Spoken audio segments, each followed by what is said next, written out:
You are listening to a Clarkesworld magazine podcast. I'm your host and narrator, Kate Baker. Greetings, Clarkesworld citizens. I hope this podcast finds you extraordinarily well.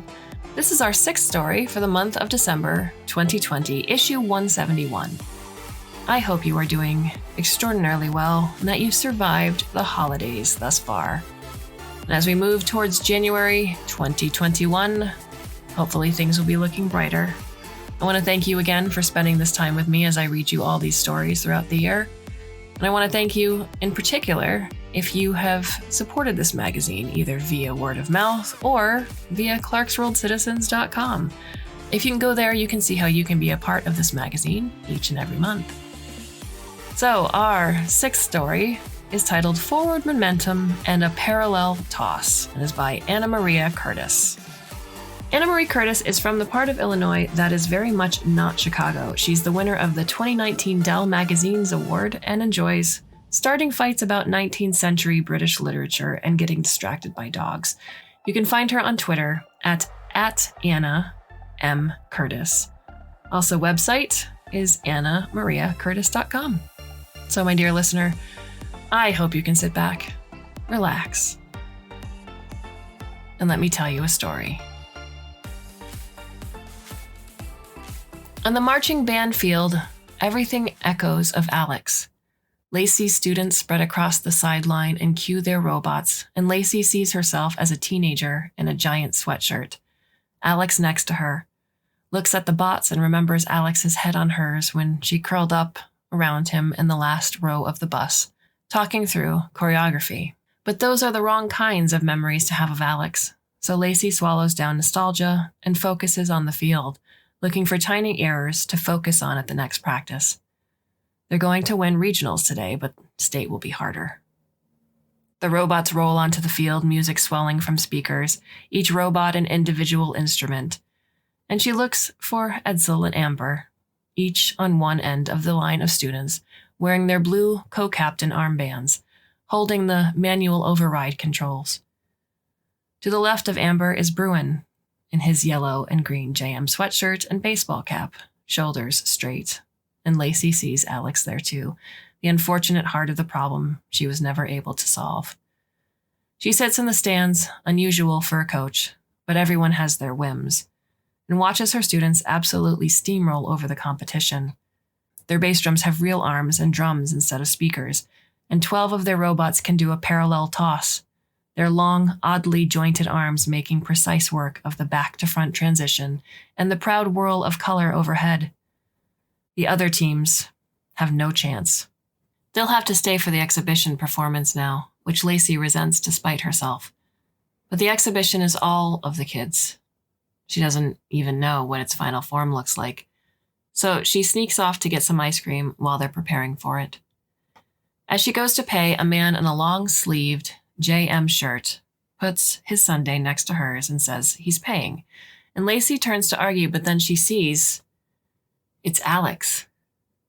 What the hell are you doing here? She asks, when they're safely in a deserted high school hallway, invisible to the team scurrying around to pack up and prepare for the awards and exhibition. Her ice cream is melting into its biodegradable bowl. I volunteered to be a JM recruiter for regionals, he says. Hope to catch you and thought the ice cream stand was my surest bet. His grin unfurls like an open secret, and for a second, Lacey doesn't begrudge him being right. But mostly seeing him just makes her sad. What do you want, Alex? And just like that, the grin is gone. I wanted to warn you to settle down a little, he says, sticking his thumb through a belt loop, looking anywhere but at her. JM sales in Madrid, he winks. Illinois, have been going down since you came back and started coaching the band. And now some people are trying to get out of their contracts early. I don't want to have to do any digging into the reason why, but you understand I have my suspicions. He says Madrid like a local, the A pronounced long and flat as an apple. JM's a big company. I don't think a few counties buying less equipment is going to wreck your profit margins. Alex chews on his lip and Lacey reads it all on his face. JM's weaker than it looks. All the sales matter to them right now. Competition? she offers after a moment. Trouble in corporate paradise? Alex scowls and avoids the question. Everyone in Madrid is growing vegetables, Lacey, and you and I both know people aren't planting acres of carrots and beets by hand. She shrugs. Well, they could be. I don't know much about planting. A lie. She's learned a lot the last few years. Honestly, Alex, the band is literally just 20-some teenagers looking to practice coding and making robots do funny stuff with their metal limbs. We're no threat. All I'm saying is, it would look a lot better if some of the kids from the band were a little bit more interested in JM contracts. It's good money. And it would help if the sales numbers in the area went up. And if they don't? There are bags under Alex's eyes and lines on his forehead. He exudes weariness. When he speaks, it's with a sadness that makes Lacey think of a seed buried deep in dark blocks of soil, of fingers beyond its control pressing into place. And GM's going to investigate, and they're going to find something, and they're going to prosecute the hell out of it, he sighs. They've given you a folder, a number. You're a project now. We used to be friends, Lacey. I don't want to see you in jail. She maneuvers around the used to in her head, the weighty factuality of it, the pang it gives her. A little corner of her mind compares it to the sound of her nickname from his mouth. Alex hands her a business card. Call me if you have any questions. Well, it was good of you to let me know. Lacey thinks through it on the bus home. Behind her, 24 of her high school students are huddled up against each other, talking and laughing and sleeping on each other's shoulders. These are the coziest memories of her own time in robotics marching band a decade ago, sharing a seat with Alex, watching old drum corps videos they'd saved on their tablets, trying to come up with new ideas or just giggling at ridiculous old jokes, gleeful and easily amused with exhaustion.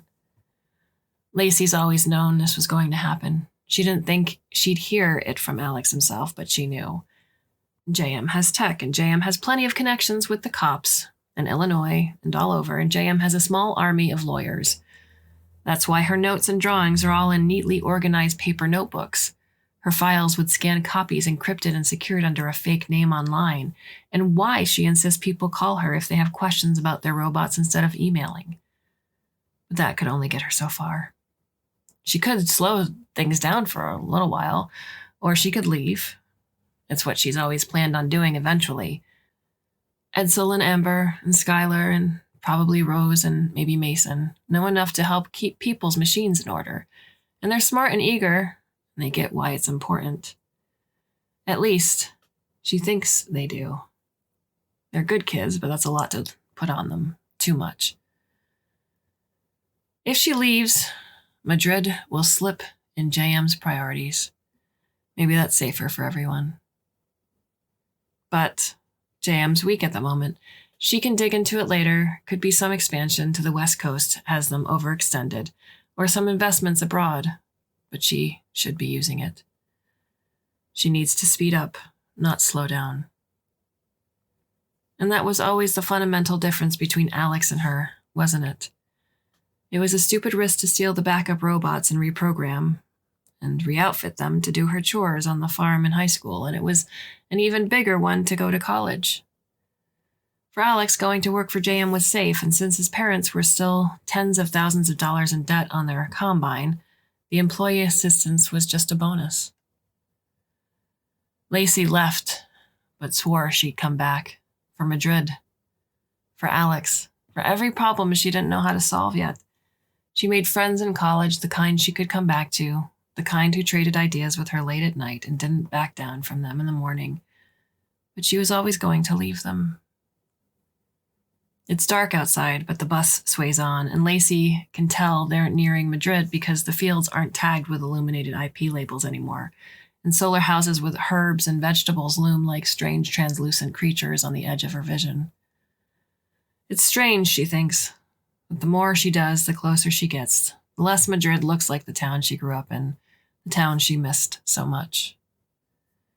When Lacey returned to Madrid 3 years after college, she came with enough equipment from her dead startup to fill 2 barns. By then, Alex was long gone.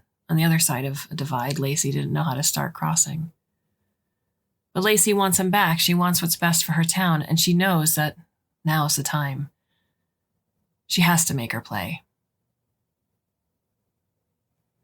Lacey's team has 3 weeks until state. Thousands of people will come to watch the winning teams perform, to mill around the JM campus and stadium, to buy from food trucks and watch the seed shows. For high schoolers, there's the job fair. JM will continue their streak, snapping up the most promising candidates for their 4-year training rotations and overpaid engineering jobs that leave workers trapped up in NDAs and non-competes and too much information to be useful somehow, overselling DRM locked equipment that only works on their seeds. Not that Lacey's biased. She is working hard, as are her students. From 7:30 a.m. to 6 p.m., the band's machines are all theirs, and Lacey takes advantage of this by adding early morning practices to after-school time. Her students show up yawning with coffee and tea in thermoses that they pretend to feed their machines. Marching robots are roughly composed of a box on wheels, speakers, and some combination of brightly painted limbs, but most students draw marker faces with angry eyebrows or goofy smiles on the upper box. Skylar and Mason work on balance and flexibility on the wheels and, after hours of hard work, achieve the first robot wheelie south of I-80. With this kind of talent and dedication, Lacey thinks they can't lose. Each kid has 3 robots under their control, sometimes 4 or 5 for the upperclassmen. With their machines, it's not so much a matter of precision, that's the norm, but of cohesion and flair. They got 3rd at state last year, but Lacey is counting on winning this year. Her robots' fake wrists can turn and loop. Their fingers can grab with varying degrees of pressure, and this makes them the best color guard at state, in any division. Those fake wrists and dexterous fingers make them useful for moving soil blocks, too, for prodding seeds into little wells and packing soil down on top. They keep track of watering schedules as well as musical scores. Better, really. And the tilling attachments that fit on the trumpet section come in handy in late spring. And that's why when her students go home after practice every day, most of them take a machine with them, rolling alongside their bikes or pressed compact in the back of their cars. After they leave, Lacey puts the rest in her pickup and takes them to a few drop-off spots, the corner between Lillian Wang's greenhouses and Salem Lester's sweet corn patch, surrounded by solar fence because of the damned raccoons, the park in the town center, the gravel lot between Tracy King's cow field and Kevin Shanera's apricot and apple orchard.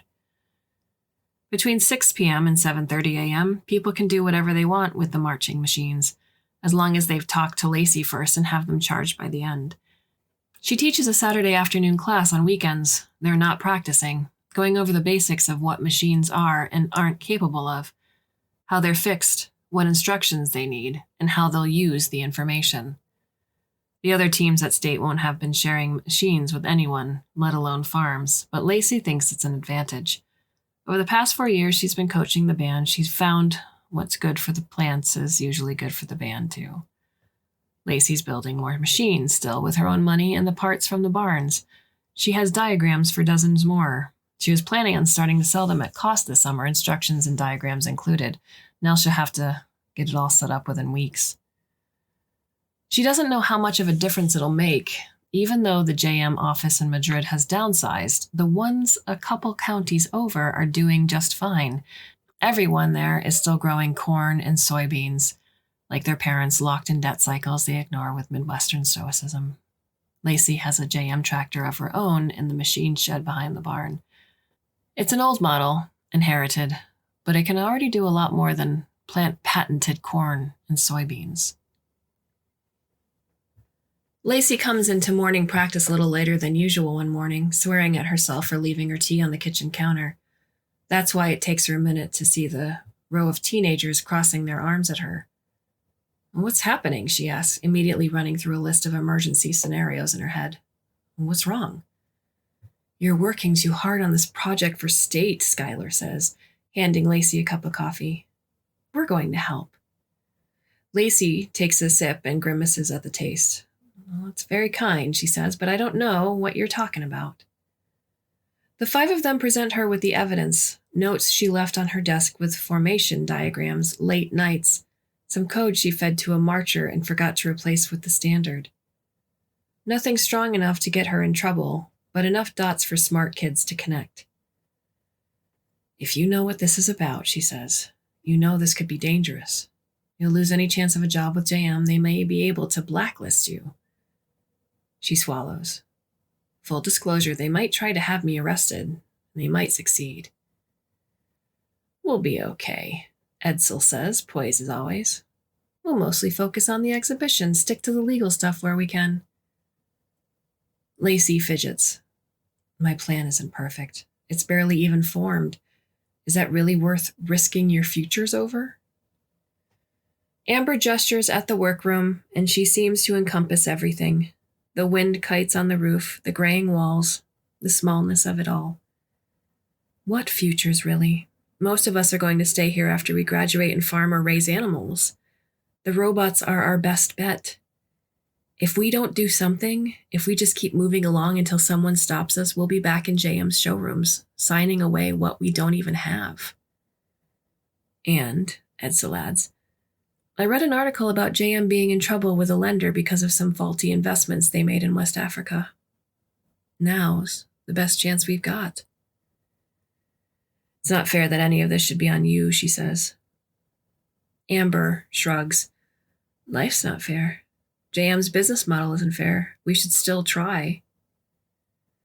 It seems too easy to say it like that, but maybe she's right. Lacey could use the help, and they're offering.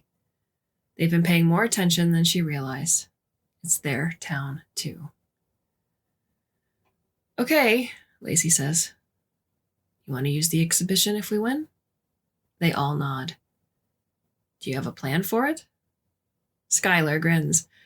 My understanding is that we have to make the biggest, most attention-grabbing scene we can and then throw information at them until they can't ignore it. He throws an arm around Mason. Let me tell you, Miss Clemens, Mason and I are great at making a scene. Mason nods. Our genuine specialty. That's at least worth a smile. I could find a way to wave it away, she offers a last feeble attempt. Not if we make it big enough. But no buts, Rose says. She's always been quiet, but she looks Lacey in the eye. We want to help. She shrugs, knowing her point is won. And your odds are better if we do. This is the most irresponsible thing I've ever done, Lacey says. And then she starts explaining how they're going to do it. Lacey is too impulsive for her own good and too stubborn by far. Everyone's always said it. This must be why she calls Alex the Saturday morning a week before state. They're halfway through a mark-by-mark run-through, and the kids have gone inside to get water and battery packs and more jar lids, and she's working on an actuator that's been rolling its triple twist too quickly.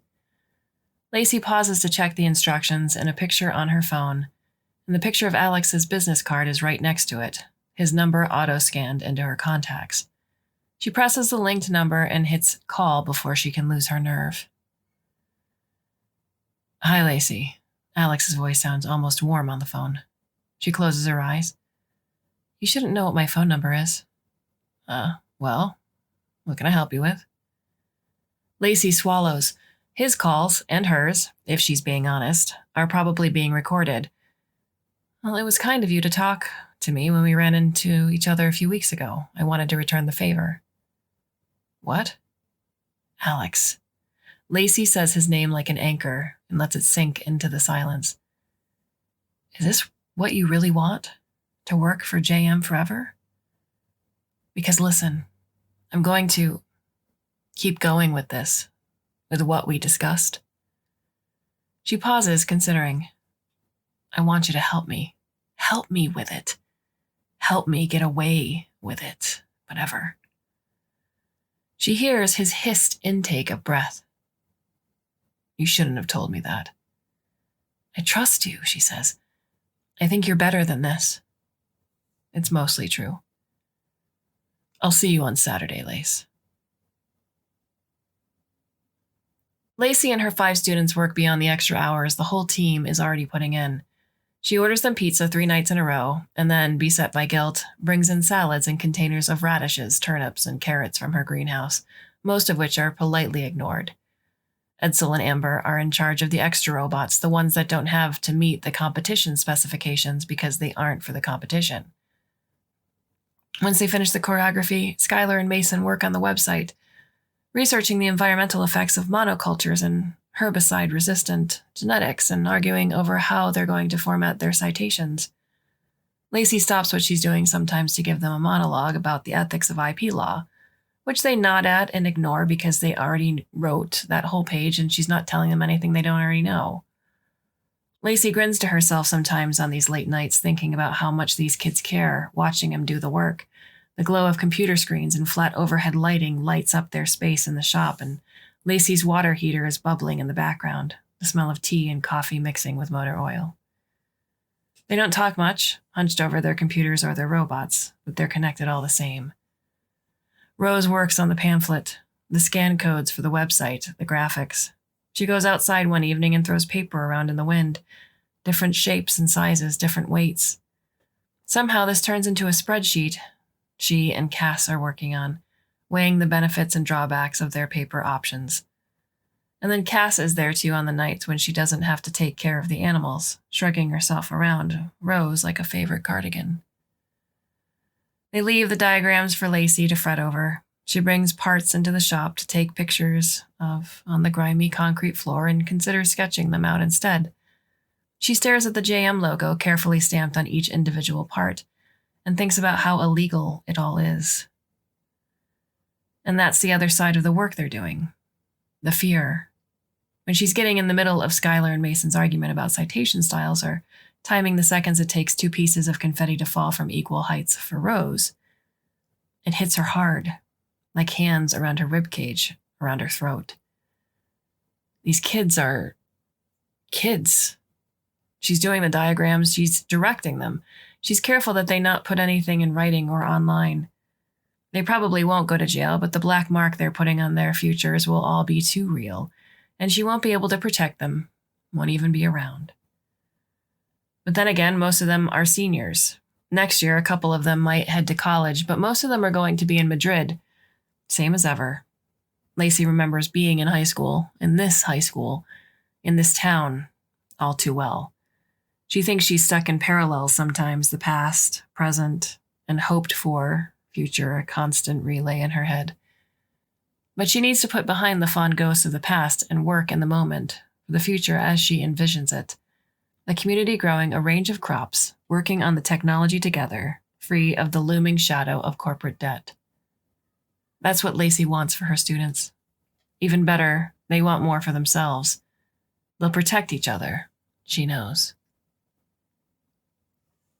They leave her state at 5 a.m., Lacey ushering yawning students into the bus, checking that they have all their tools. They settle into seats quietly, pulling sweatshirts and blankets over themselves. Lacey is wide awake, nearly vibrating with anxiety. She checks the code on her laptop, checks her bag for oil and spare parts. She talks to the bus driver, a formality given the self-driving mechanism, and straightens the cuffs on her sweater. This kind of nervous energy usually dissipates when she's done what she needs to do. Today it lingers. Back at her house, her car is packed. Once they're back in Madrid, she's heading east, the fastest way out of JM's stronghold. She'll stay with college friends, pick up the language of startups and cities again. Keep moving. So Lacey looks out the window and watches for the first signs of daylight, washing over the sky in creeping pastels, watches the sun rise and spread long shadows over the fields. The farther they go, the more corn and soybeans she sees, identifiable by the IP labels on the fences. She starts counting telephone poles. The nervous energy follows her all day. She takes it to set up and check-in, where they take a classroom for their machines and warm them up. But by the time it's time for them to actually perform, it's been replaced by a kind of exhausted calm. She watches her students walk up to the judges and bow, a relatively steady line of jeans and dark blue t-shirts, and clear the field. The drum major robot starts, a particular point of pride, and creates its own stand. It bows to the judges and salutes while the rest of the robots take their positions, the color guard rolling different flags to the front beforehand. The drum major's first finger extends into a long baton, and it starts the performance. Lacey isn't entirely present in her body for the performance, just conscious of the press of her fingers on her palms and the pulse of the beat in her mind. Everything happens when it should, the flags slicing across the air like morning sunbeams, the music swelling at the end, the marchers' feet lined up. She surges up with the rest of the crowd when it ends, clapping and whistling before she's aware that she's adding to the din. When they announce the scores an hour later, she's not surprised that they've won in their tiny division, but she still cries a little. She gives the kids a few hours of freedom while she and her core students wander back to their classroom and start to set up for the exhibition. Alex strolls by, an hour in, his green and yellow shirt practically glowing. He congratulates the kids and mentions that if they haven't checked out the career opportunities in the JM showroom, he's sure they'll still be open after the exhibition for the winners. He mentions he met one of their teammates, a nice young man named Bruin, but hasn't seen anyone else from Madrid. Thanks, sir, Amber says, her brown eyes boring into him like the lasers Lacey has always dreamed of installing on her bots. But we're not interested. Lacey tenses. Alex pauses, resting his weight on one foot, threading his thumbs into the pockets of his jeans, and takes in what he's seeing. Lacey and 6 of her students looking frazzled and working hard on robot arms, angling their screens away from him hours before the exhibition. All right, he says. Good luck to you. Looks like we're going to have our biggest crowd yet. It's that pose.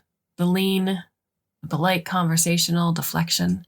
Lacey looks at him, and for a moment she's 15 and she finally has a friend and he's funny and doesn't break Kit Kats before eating them. She's 18 and he's moving to Peoria to start his job, and she's hugged him before, but now his parents are there, so he extends a hand and tells her to take care of herself.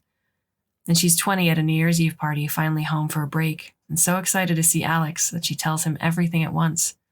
What JM's doing, the stuff she's learning about, all the ways she wants to try to fix it. And he smiles at her, too polite, and says something about the weather. Lacey's not going to lose the battle and the war. She wants her friend back. Alex texts her a few minutes later. Don't do this. You could come with me. The exhibition's show starts at 8, and as the winners of the smallest division, they go first.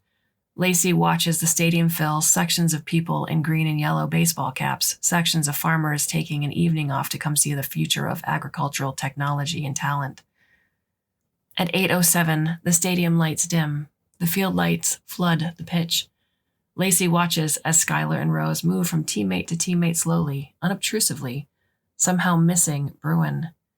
They're explaining the new plan for the exhibition. The drum major enters, sets its stand, bows, and salutes. The color guard flags are red, but some of the other machines have flags too, in yellow and green.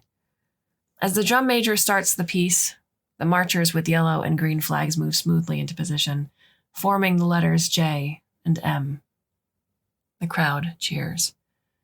The color guard, red flags waving, move into a tight circle around the JM, then in a diagonal line across it. They begin to slowly rotate around the circle, each marcher raising its red flag to connect in the diagonal as it reaches the crucial point.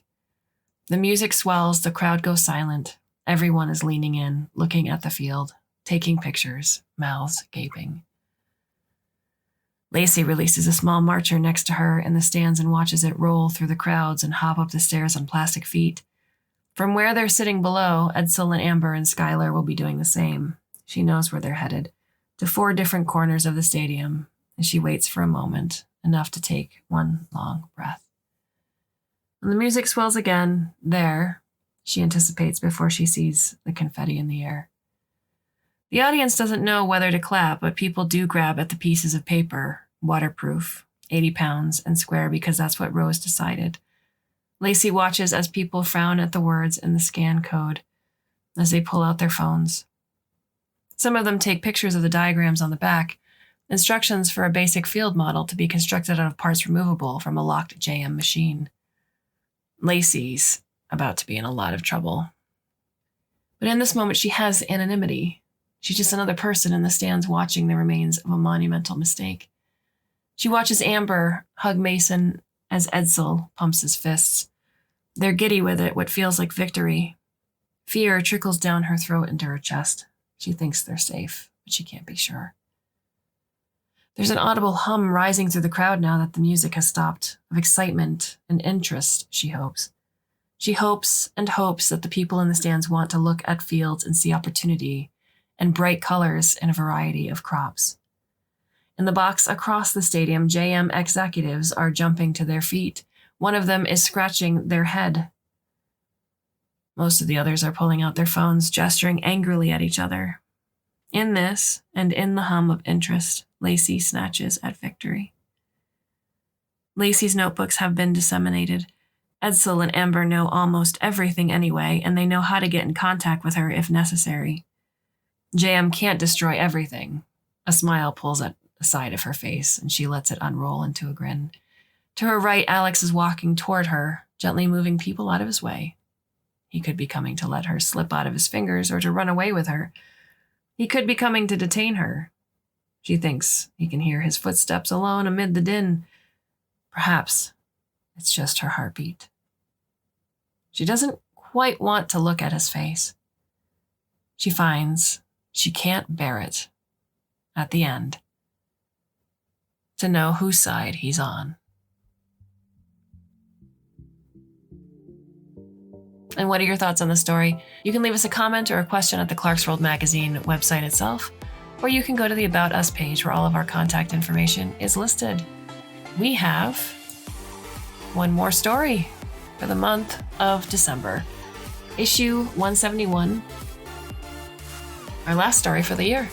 I do hope you can come back and listen. And until then, I bid you a very fond and warm and hopefully very temporary farewell.